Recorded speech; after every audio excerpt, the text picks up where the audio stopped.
The scripture reading comes from John chapter 9, verse 24 and 25. So for the second time they called the man who had been blind, and they said to him, "Give glory to God. We know that this man is a sinner." He answered, "I do not know whether he is a sinner. One thing I do know, that though I was blind, now I see." Amen. 我的具体来去福罗罗啊。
machimo anga mubwereze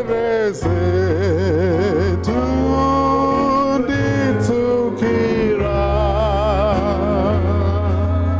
bulubulu za machimo anga patikolino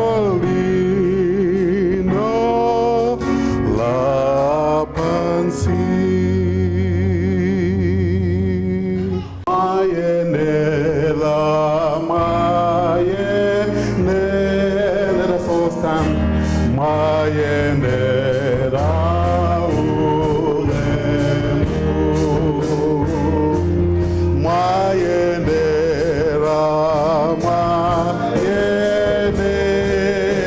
mayenela mayenela ulemu mayenela mayenela mayenela ulemu mayenela mayenela mayenela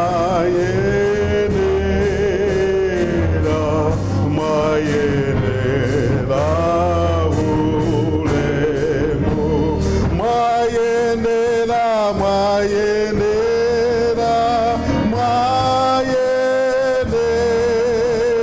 mayenela mayenela ulemu mayenela mayenela mayenela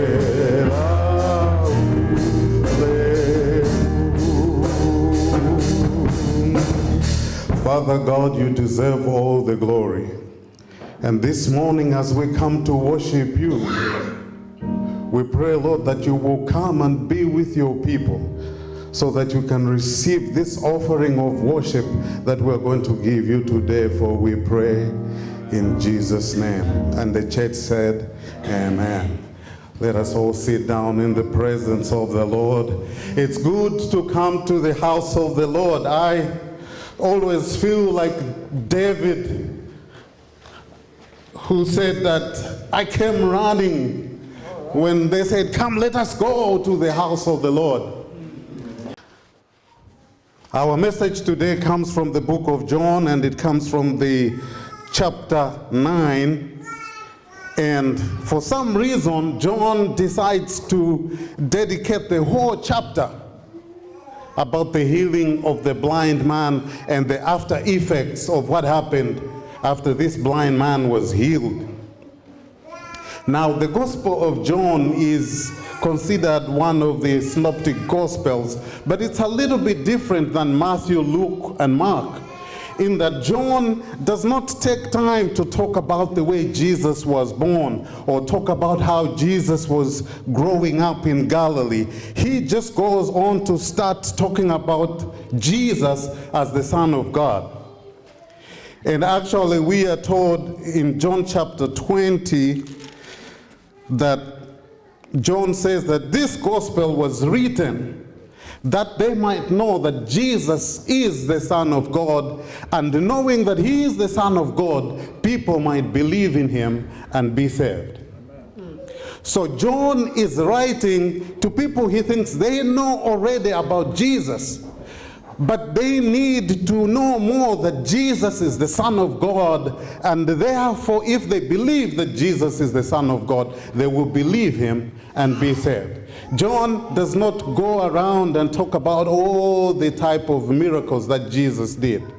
He only selects a few that go to enhance this point, that Jesus is the Son of God. Jesus is the Messiah that was expected to come. And he goes to prove this point, that Jesus is the Son of God. So when we read in John chapter 9, verse 1, it says, "And as Jesus passed by, he saw a man which was blind from his birth. And his disciples asked him, saying, Master, who did sin, this man or his parents, that he was born blind? Then Jesus answered, Neither hath this man sinned, nor his parents, but that the works of God should be made manifest in him. So as Jesus is going, and if you read before in the chapter 8, Jesus is almost stoned because he's claiming that he's the Son of God, and the leaders of the church, the Pharisees, don't believe that this is true, and they almost stone him, but he slips away and goes away from them. And as he is going away, he meets this man. And the disciples think, oh, now it's time to have a theological debate here. Who sinned? Is it this man or his parents? Now, before we jump and say it looks like a silly question, because if he was blind from the time that he was born, how would he have sinned? But the disciples are looking at the Torah in Exodus, where it says, I am a jealous God who punishes children for the sins of their fathers. So they are looking at this theological thing that happened in the Torah in Exodus chapter 20. I think it's on verse 5, that if you're going to sin, I'm going to punish your kids too. But Jesus says, no.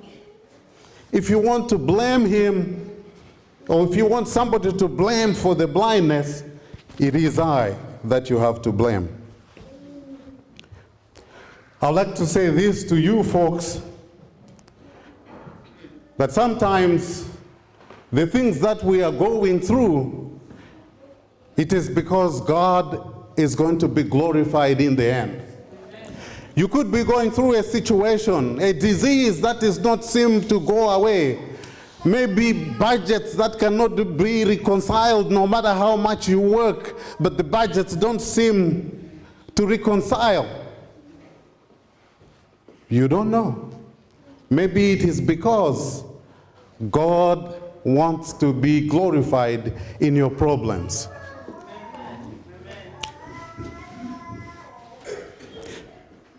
Now, to be sure, this is not the first time that Jesus is encountering a blind person.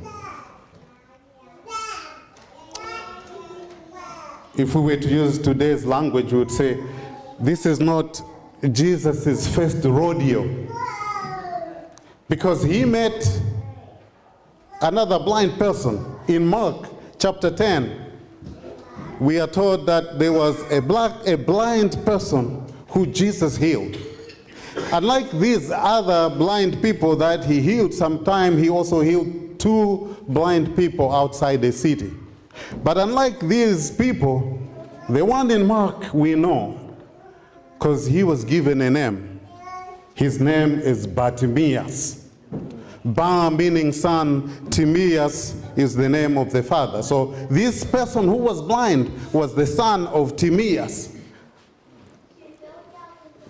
Now, the story about Bartimaeus is probably the most popular lesson where Jesus heals a blind person. A lot of people will quote this because Bartimaeus seems to be somebody who was famous. People knew him. Because the other people that Jesus healed, they did not mention. Even the one that we're going to talk about today, nobody mentioned his name. But Bartimaeus, he was mentioned by name. There's a difference between the healing of Bartimaeus and the healing of the man who was born blind. Bartimaeus was sitting outside on the road, main highway that was going to Jericho and back. Even like today, if you go into the city, you'll find that blind people, they tend to choose areas where they know there's going to be heavy traffic, because they might get a lot of money if they are standing somewhere where there's a lot of people passing by. So Bartimaeus was staged outside the city of Jericho so that the people coming in could give him something. And then he heard this noise that was different from the noises that he was used before. And in the noise he heard that people were mentioning Jesus. So he said, what's going on? So somebody said, Jesus is passing by. I'm sure that by this time Bartimaeus had heard a lot about Jesus. And the moment the name Jesus came through, Bartimaeus started shouting, Jesus, Son of David, have mercy on me. I was thinking the best way to look at it is to think of going to a doctor's office and you did not make an appointment, but you just wanted to go and see the doctor that day. And so you walk in and you're talking to the nurses and you say, hey, I would like to see a doctor. I have something that I need to see the doctor for. And the nurses say, no, he's so busy, you cannot see him. And while you're arguing with the nurses, the doctor himself hears and then calls you in. Have you ever gone to an office where the secretary seems to have more power than you there, you say, I would like to see the boss, but you see from talking to the secretary that she seems to be wielding a lot of power, refusing you to go and see the boss. This is what's happening here. But Bartimaeus would like to see Jesus, but other people who are with him are saying, hey, shut up, you're making a lot of noise. But when Jesus hears Bartimaeus, he tells them, call him to come in. And Jesus heals Bartimaeus without even touching him because of his faith. The person we are talking about today, the one who was blind from birth, is different because he did not call on Jesus. This is what, like Malcolm X used to say, we did not land on Plymouth Rock. Plymouth Rock landed on us. Meaning that they did not come here as pilgrims to the U.S., but it is the Plymouth Rock from the U.S. that landed on them and brought them here as slaves. So this man, blind from birth, did not go to Jesus and say, I would like to be healed. He went to his office one day as usual. He used to sit by the wayside and ask for alms. And this day, while he was there, Jesus happened to be passing by.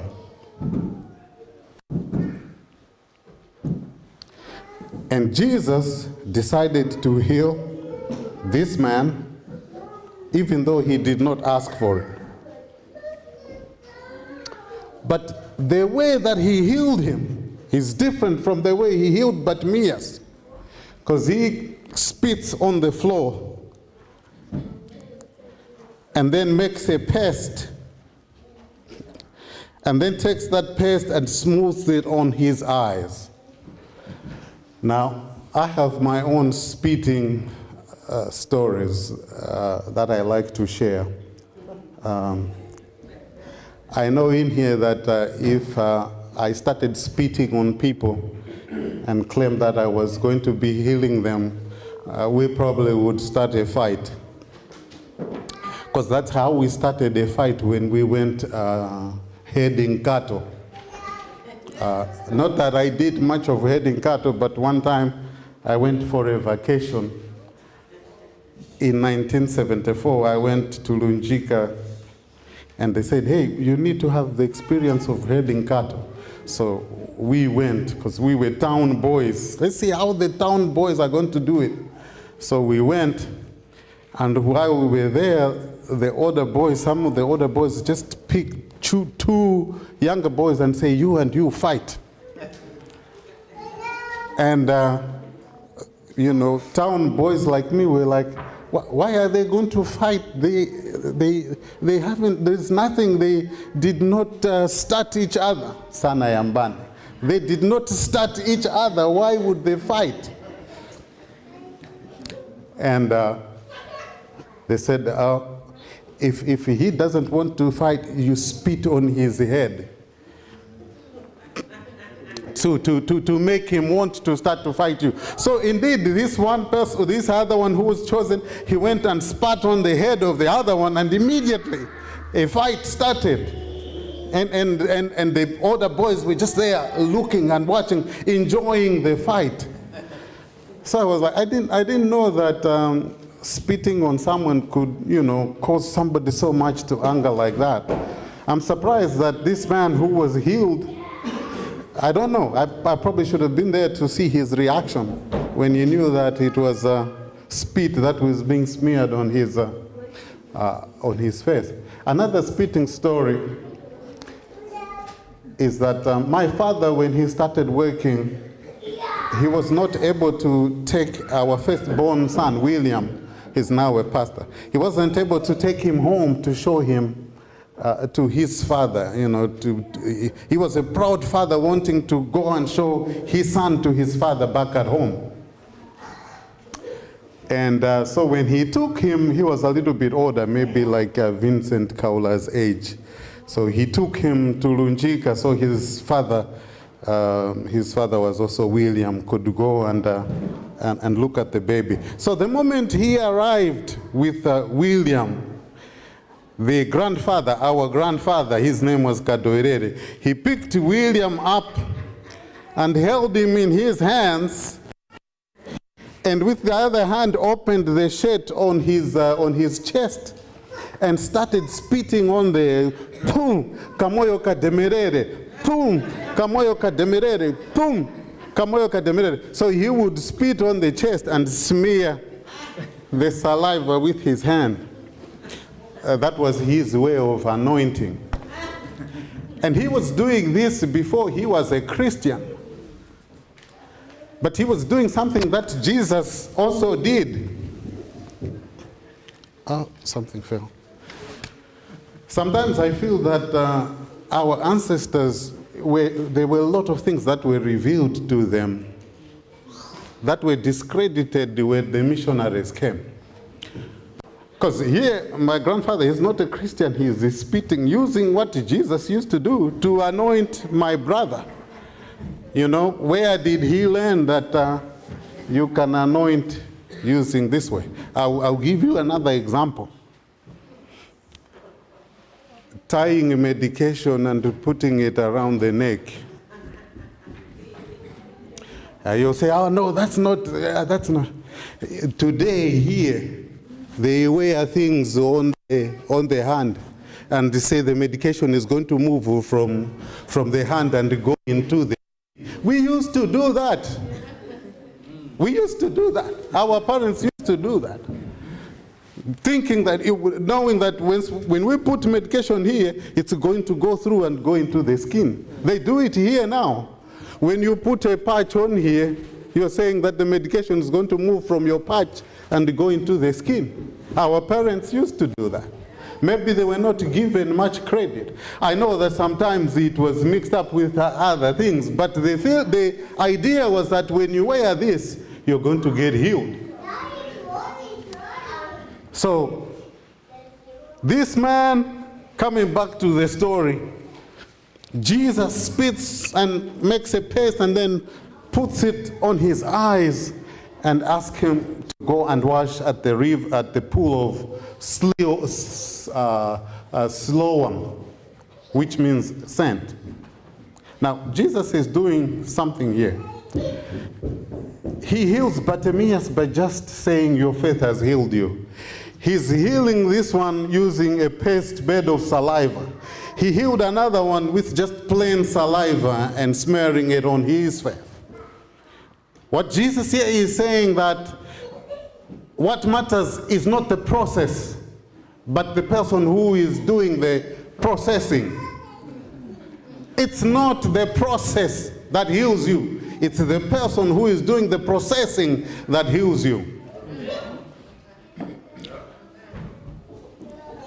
Because sometimes if people know that the same process is used here, the same process is used here, The same process is used there. Then they start putting their faith in the process and forgetting the one who invented the process to start with.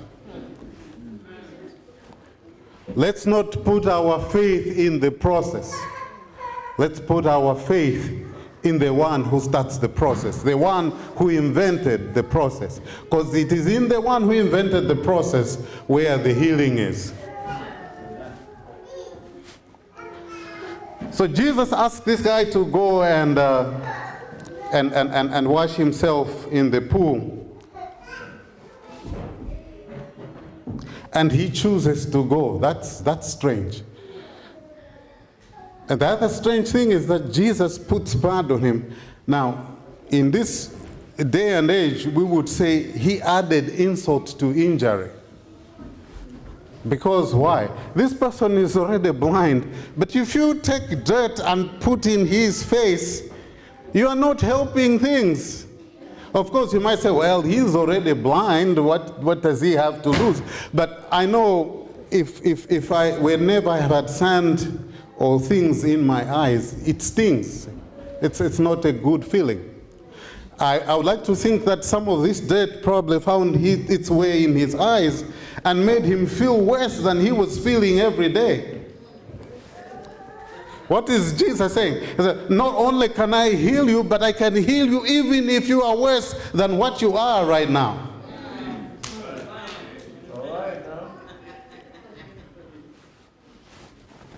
But before he heals him, he asked him to go and wash this dirt off at the pool. Now, every now and again, I do watch the show that says My 600-Pound Life. Because as human beings, if you're looking at other people that are much bigger than you, it makes you feel a little bit better about yourself. So when I look at the 600-pound life and I look at myself, because I am big too, but not as big as the 600-pound life. So when I look at the 600-pound life and I look at myself, I feel a little bit better. Yes. I feel slim, yes. But I've watched it and there's some lessons from this show. The doctor that does it is in Houston, Texas.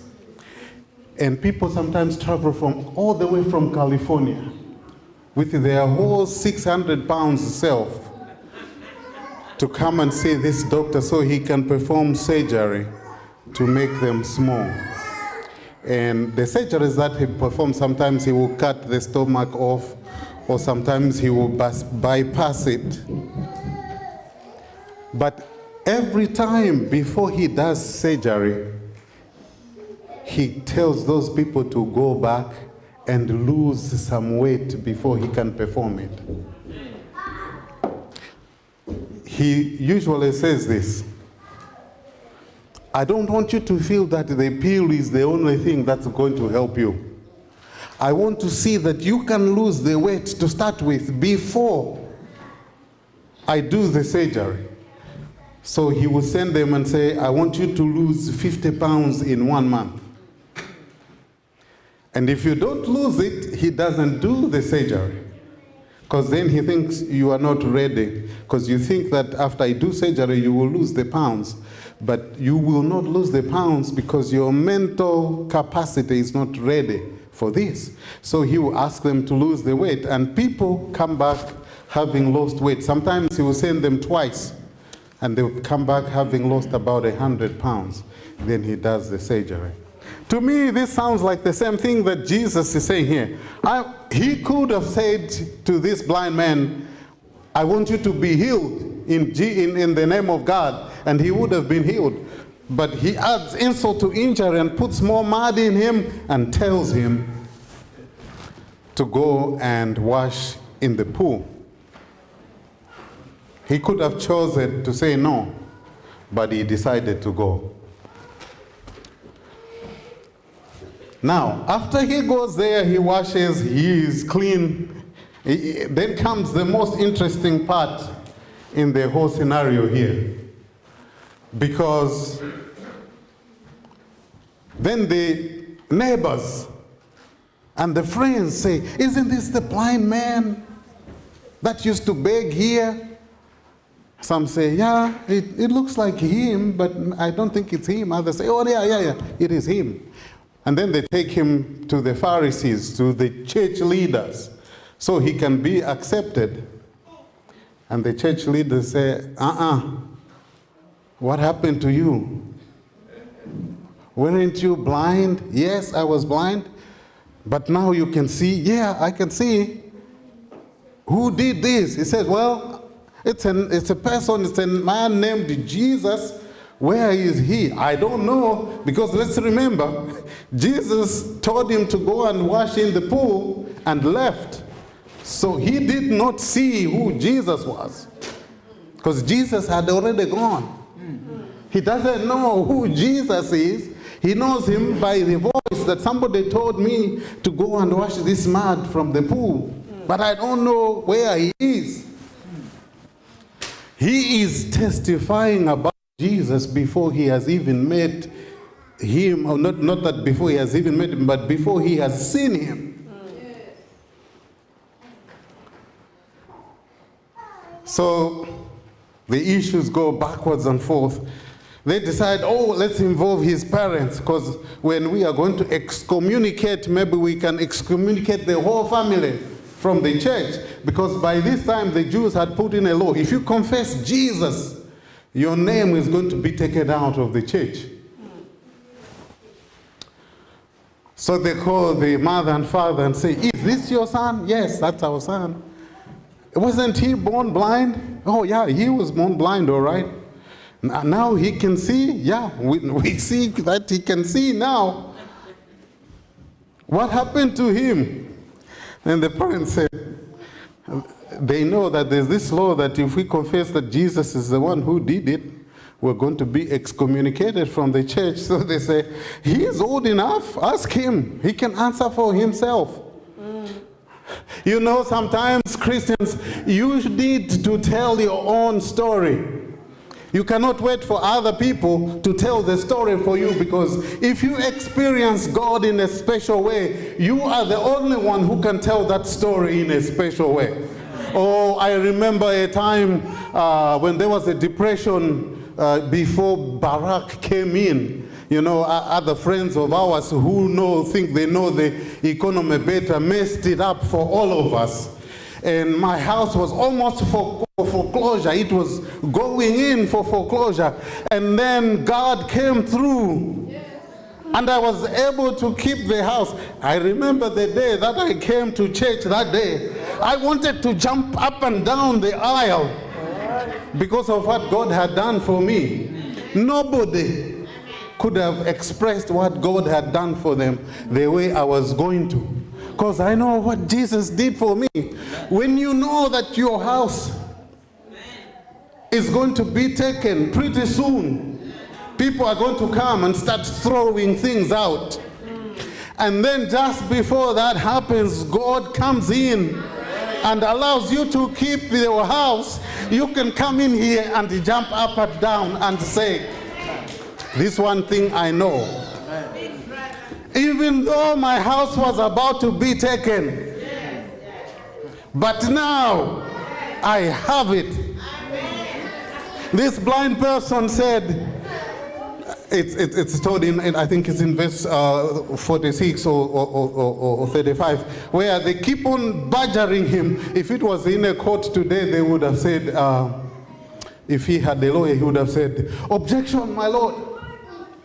Badgering my witness. The prosecutor is badgering my witness. So as they keep on badgering him, he said, but this one thing I know,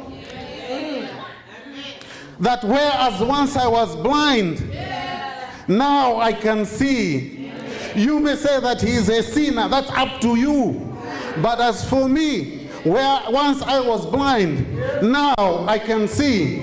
Oh, when my house was almost repossessed, I said to myself, well, you may say whatever you want about God. You can choose not to believe him. But as far as I'm concerned, well, once I was about to lose this house, now I have it, thank Jesus.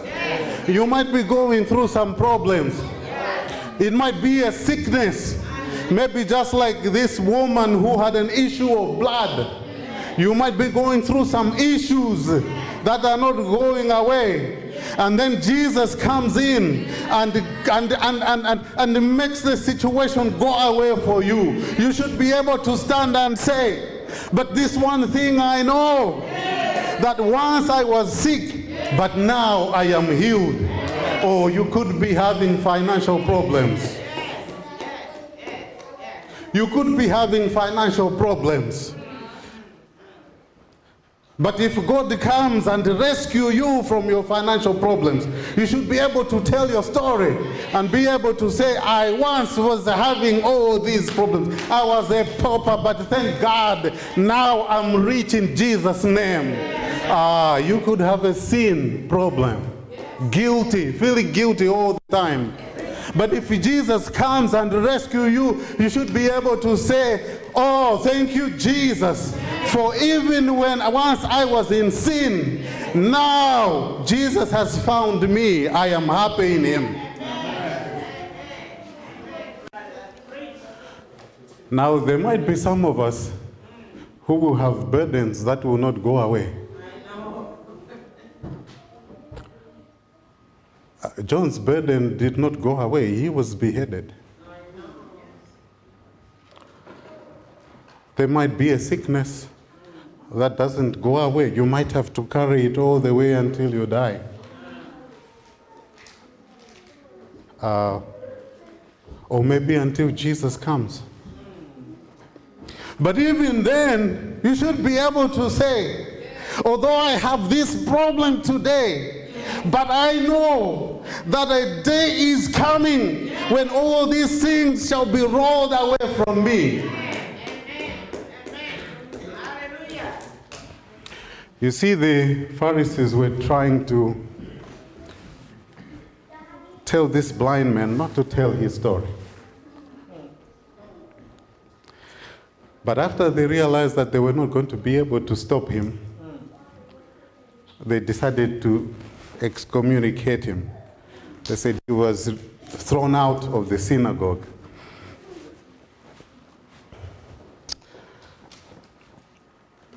I want to read what happened, because sometimes, and I'm going to say this because I wish that as a church we be happy throwing people out.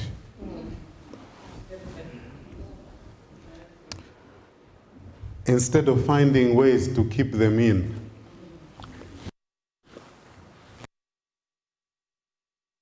Because what Jesus said, what Jesus does here after he is thrown out, is what we be doing as a church. I'm going to read on verse 36. Oh no, let me start from verse 35. Jesus heard that they had cast him out. And when he had found him, what does that statement mean? It means that he went looking for him. When he heard that he had been cast out, Jesus went and looked for him. And when he had found him,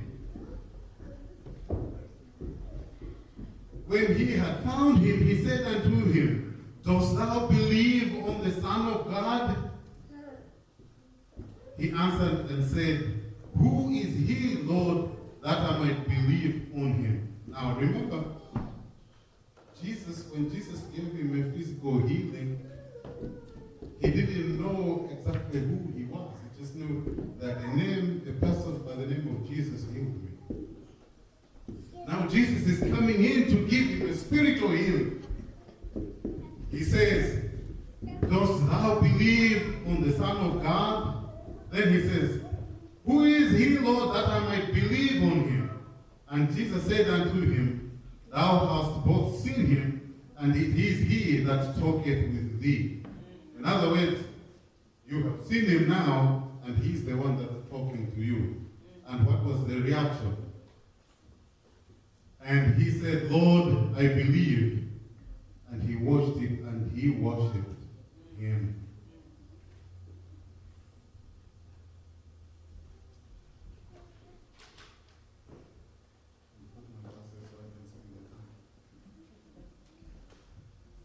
Sometimes, as Adventists, and I say this with a heavy heart, we might choose to emphasize some things that might stop people from coming to the Lord. The example that Jesus gave here, he took care of this person with physical need. And then he came and gave him the spiritual need. Sometimes we have a tendency to emphasize some things, and yet God wants us to meet people at the point of their need. I'm going to end by sharing a story here, and it is my prayer that it will help us as Christians to meet people at their point of need and help them with their salvation. It's not bad to put those things that way. Jesus himself did an example. And I'm not giving this example because it's a bad example. I just want you to look at it in a special way. Those of you who have been to this church for a long time, you remember a guy who once came to preach to us by the name of Michael Onyemo. How many of you still remember? Michael Onyemo? You don't? Okay, I'm going to remind you.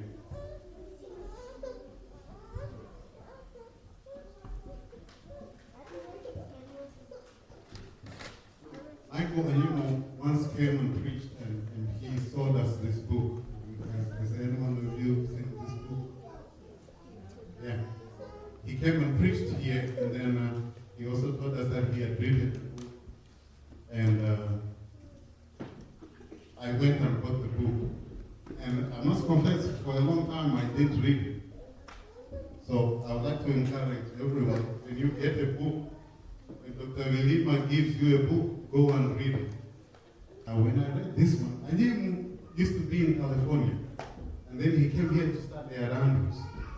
And when he first came, he did not have a place to live, but there was another family around Andrews that had gone out, and their daughter was still here, but they had gone out on vacation, and they said, "Oh, he can live in our house while we are out here." And so the daughter, who I think was also married to somebody but living around Andrews, would come every once in a while to take the mail and go and keep it for her parents. And one day when she came to take the mail, she came and talked to Michael and him and said, "Hey, are you a vegetarian?" Then he said, "No, I'm not a vegetarian. I eat meat, but not very often. Every once in a while I will eat meat." And he said, and the daughter said, "Oh, I just wanted to let you know that my parents don't want people cooking meat in their pots." So Michael just said, "Oh, okay." And then he moved from that house when the people, the owners of the house came, and went and lived with another professor from Andrews. She was also a vegetarian. And they became so close that Michael used to call her ma'am. And one day Michael asked and said, "Ma'am, do you have a problem with people using your pots for cooking meat?" And then she said in a loud voice, "Oh, not at all. I don't feel that your meat is going to contaminate my pots. No, feel free. You can use my pots to cook. Michael wrote to say that it reminded him of Jesus at the well. While the disciples, when they saw Jesus with the woman at the well, they are bigotry.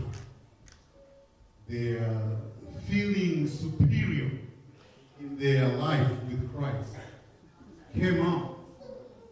But Jesus saw the need of the woman and talked to her until she was converted.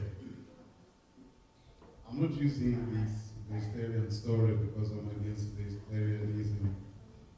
I actually think that I'm at a point where my body probably requires that I should be a vegetarian because the organs are not working as good as they used to. Need to be kind to them. But I'm still weak. My palate is still weak. It still wants meat. So I'm not going to stop yet.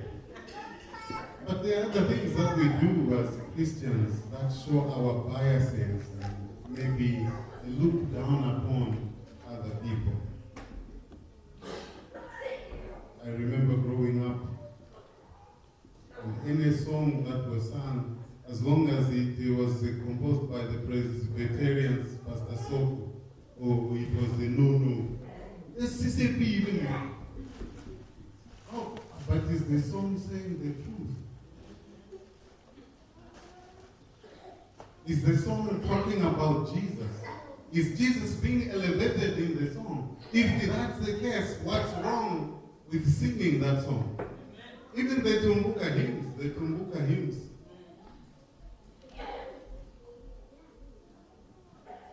we're not allowed in the north to sing Tumbuka hymns. Does that say peace, minister? Oh, but what's wrong with Timu?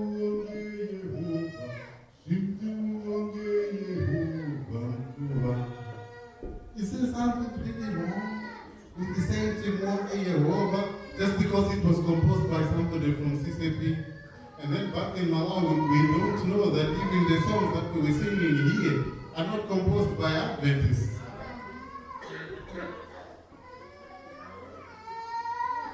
Are there some biases that we have that are stopping people from knowing Christ?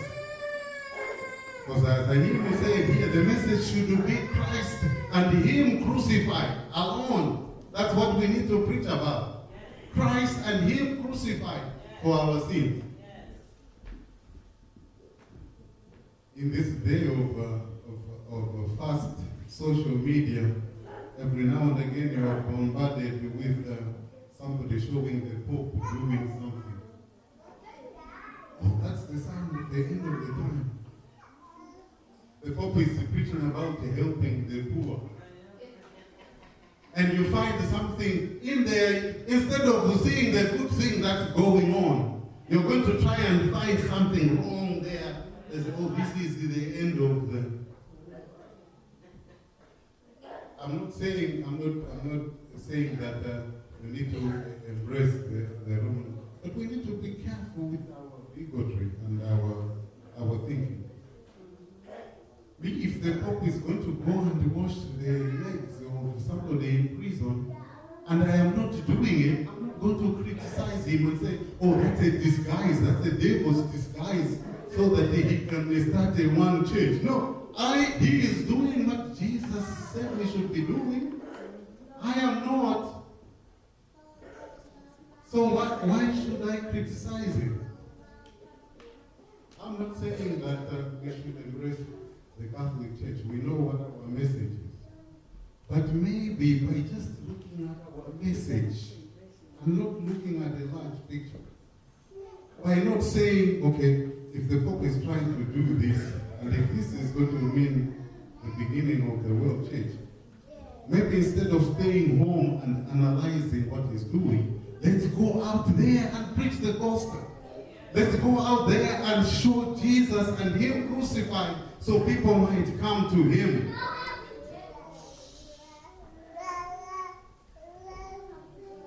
And I feel that the Lord has impressed upon me to always warn the church about these things.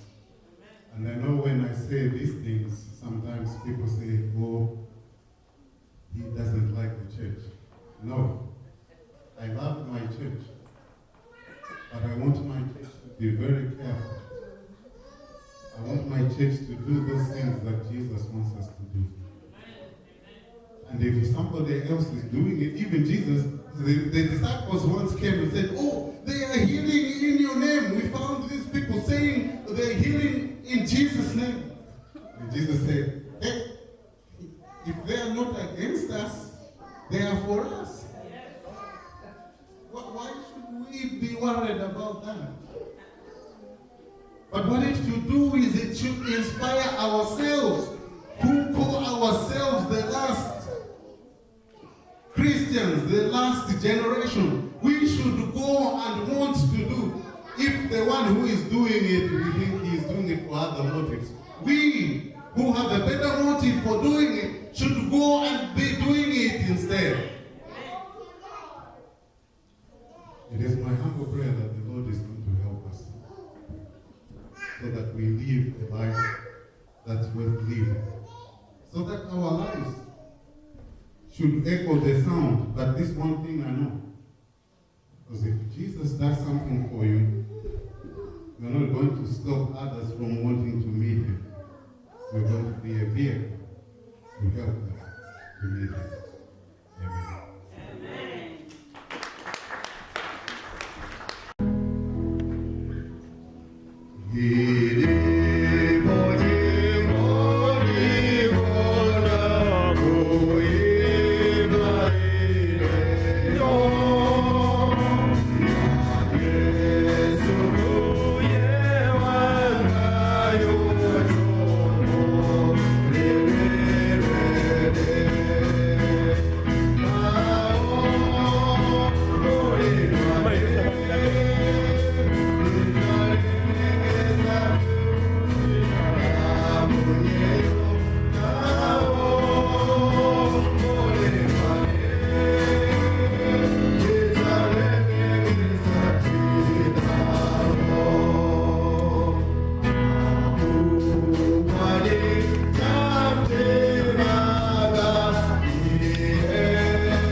Gracious and loving Father, we